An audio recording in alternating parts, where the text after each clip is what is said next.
आज इस वीडियो में मैं आपको वो 3 रूल जिन्हें आप फॉलो करके और एक कॉमन मिस्टेक जिसे आप अवॉइड करके खुद को किसी लड़की के लिए डिजायरेबल बना सकते हो, उसके मन में अपने लिए वो तड़पन पैदा कर सकते हो, एक्साइटमेंट पैदा कर सकते हो, वो मैं सीक्रेट आज आपको बताने वाली हूँ। तो वन कॉमन मिस्टेक वो क्या है जो ज्यादातर लोग करते हैं। ज्यादातर मेल पोर्न देखते हैं और वो उसे ही अपना गोल्ड स्टैंडर्ड मान लेते हैं बेहतर सेक्स के लिए, जहां पर sex is all about physical connection, पीनस size और क्रेजी पोजीशन पर ही फोकस किया जाता है और आपको सिर्फ इन आउट वो जो पिस्टन वाला गेम होता है उससे कनेक्ट कराया जाता है, जो कि आपको किसी फीमेल के साथ फिजिकल और मेंटल कनेक्शन डेवलप करने से डिस्कनेक्ट कर देता है। उनका माइंड बस ऐसी काम करता है, बस साइज लंबा लेकर पोजीशन बदल बदल कर बस धाएं धाएं गोली चलानी है। क्योंकि ये कॉमन मिस्टेक है जो ज्यादातर लोग करते हैं, साइज और पोजीशन पर ज्यादा फोकस करते हैं। फिजिकल इंटीमेसी और इमोशनल कनेक्शन उनके सेक्स के दौरान दूर दूर तक नहीं होता। अब मैं आपको वो 3 रूल बताने वाली हूँ जिन्हें फॉलो करके आप मोस्ट डिजायरेबल मैन बन सकते हैं किसी भी फीमेल के लिए। और वो रूल नंबर 1 क्या है कि जब भी आप सेक्स की बात करते हैं तो मेल और फीमेल दोनों में ही डिफरेंस पाया जाता है।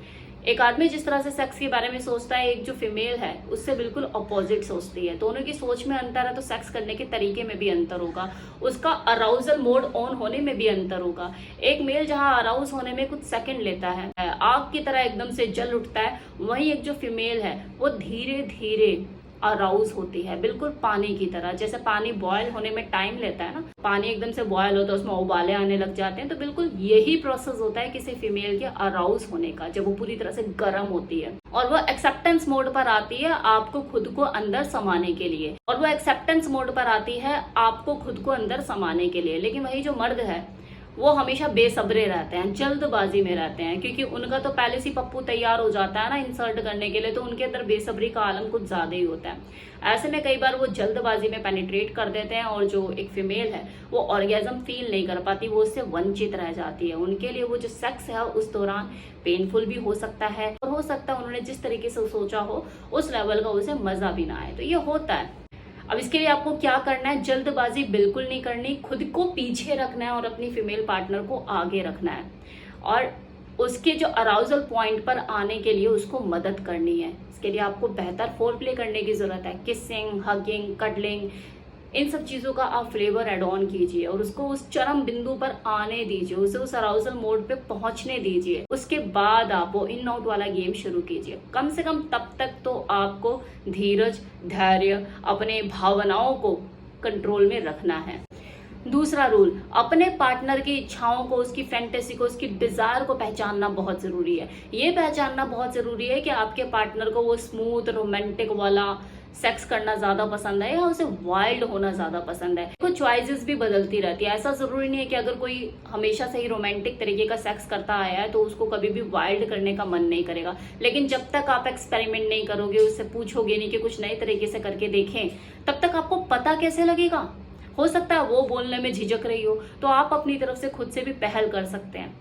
कितनी फीमेल ऐसी होती है जो ओपन माइंडेड होती है, खुद से ही बोल देती है कि यार इस बार कुछ थोड़ा अलग तरीके से करो, लेकिन अगर कोई नहीं बोल पा रही है तो आप उसमें मदद कीजिए। Open communication before sex is always better. अगर गाड़ी चलाने जा रहे हो और स्टीयरिंग का थोड़ा सा पता कर लिया, घेर वगैरह पता लग गए कि हाँ कौन से घेर पे कितनी स्पीड पकड़ती है, तो आपके लिए बेटर है ना। इसलिए अपनी फीमेल पार्टनर को जितने अच्छे से आप समझोगे कि उसको क्या पसंद है, क्या नहीं पसंद है, कहाँ पर छूने से, कहाँ पे टच करने से उसे ज्यादा मजा आता है, उसको प्लेजर ज्यादा महसूस होता है, उसे ऑर्गेजम ज्यादा मिलता है, उतनी बेहतर तरीके से आप अपनी फीमेल पार्टनर को कंट्रोल कर पाओगे, चला पाओगे। आपका इस तरीके से उसे खुलकर पूछना उसके अंदर एक झिझक को भी खत्म करेगा और साथ ही साथ आपसे एक इमोशनल कनेक्शन वो फील करेगी कि नहीं, मेरे जो पार्टनर है उसे मेरे भी इंटरेस्ट की परवाह है, मुझे क्या पसंद आता है, क्या नहीं पसंद आता है, इसे इस चीजों की परवाह है। तीसरा रूल, ये परसेप्शन ऑलरेडी एक फीमेल माइंड में पहले से ही बना हुआ है, चाहे सोसाइटी की मेहरबानी या जिस सर्कल में वो उठती बैठती है उन लोगों की मेहरबानी या कुछ भी XYZ, कि एक मर्द जो है उसे तो बस अपने से मतलब होता है, उससे मजा आना चाहिए, उसे सुख मिलना चाहिए, उसको ऑर्गेज़म मिलना चाहिए, बाकी उसे अपने फीमेल पार्टनर की पड़ी नहीं है। बैक ऑफ द माइंड उसके ये चलता रहता है जब वो सेक्स करती है। और मान लो कि ये एक्सपीरियंस उसे आपने दे दिया, सच में आपने कुछ ऐसा ही कर दिया कि उसको ऑर्गेजम नहीं मिला, उसे वो फील नहीं हुआ, उसको वो उस तरीके का जो सुख चाहिए था नहीं मिला, तो वो जो एक परसेप्शन होता है, तो जो परसेप्शन होता है, जो धारणा बनी होती है, उसके ऊपर पूरी स्टैंप लग जाती है कि हाँ भाई मर्द तो ऐसा ही होता है। तो इस परसेप्शन को जो वो दिमाग में लेकर बैठी हुई, इसे कौन चेंज करेगा? आप ही तो चेंज कर सकते हो। देखो, मैं ये नहीं कहती कि आपकी फीमेल पार्टनर भी सेम चीज सोचती हो, क्योंकि हर किसी का जो सर्कल होता है, उठना बैठना, बातचीत, वो जिस माहौल में परिवेश में पली बड़ी है, वो सबका अलग अलग होता है। तो हो सकता है आपकी फीमेल पार्टनर ऐसी ना हो, लेकिन ऐसी धारणा, ऐसी सोच उसके दिमाग में कभी आए ही ना, कभी बने ही ना। तो इसके लिए तो आपको ही उसे एक बेस्ट एक्सपीरियंस देना चाहिए ना, जिसे वो कभी भूल ना पाए। तो रूल नंबर 3, कभी कभी ऐसी रात भी उसके लिए डिजाइन कीजिए जिसमें सेंटर ऑफ अट्रैक्शन सिर्फ और सिर्फ आपकी फीमेल पार्टनर ही हो। उसी के प्लेजर की बात की जाए, उसी की ही चाहतों की, उसी की खुशी की बात की जाए। उसको रूम में, आप अपने रूम को डेकोरेट कर सकते हैं उन चीजों से जिसे वो देखना पसंद करती हो। आप कैंडल लाइट का अरेंजमेंट कर सकते हैं, या फिर किसी से बोल के अपने रूम को उसके हिसाब से डिजाइन करा सकते हैं। बेड पर रोज पेटल बिछा सकते हैं, या कुछ भी XYZ जो उसको पसंद है, उसकी आंखों को सुकून दे। रूम में एक अच्छा सा म्यूजिक चला सकते हैं, कोई रोमांटिक रूम में कोई ऐसा हल्का सा म्यूजिक चला सकते हैं जो उसको पसंद हो, उसके कानों को सुकून दे। खुद को ग्रूम्ड करके, ड्रेसअप करके आप उसके लिए प्रेजेंटेबल हो सकते हैं।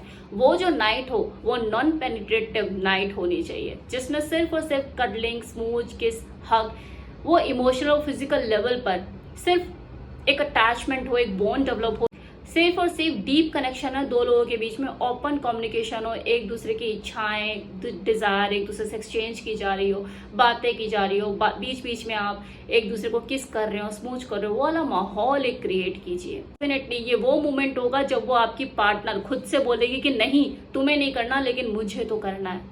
और ऐसा तभी होगा जब आप उसके लिए बिना स्वार्थ के कुछ इस तरह की चीजें प्लान करोगे, उसकी खुशी के लिए, उसको प्लेजर देने के लिए। क्योंकि प्लेजर सिर्फ इन आउट का नाम नहीं है कि आपने गोली चला दी और धाए धाए कर दिया। असली प्लेजर ये है, वो तो एक एंड है जहां पर जाके चीजें खत्म हो जानी है, आपने जाके सो जाना है। उससे पहले का जो मोमेंट होता है जिसमें आप एक दूसरे को महसूस करते हो, वो टाइम स्पेंड करते हो, वो है मेन प्लेजर। उसी के लिए कोई लड़की पागल रहती है।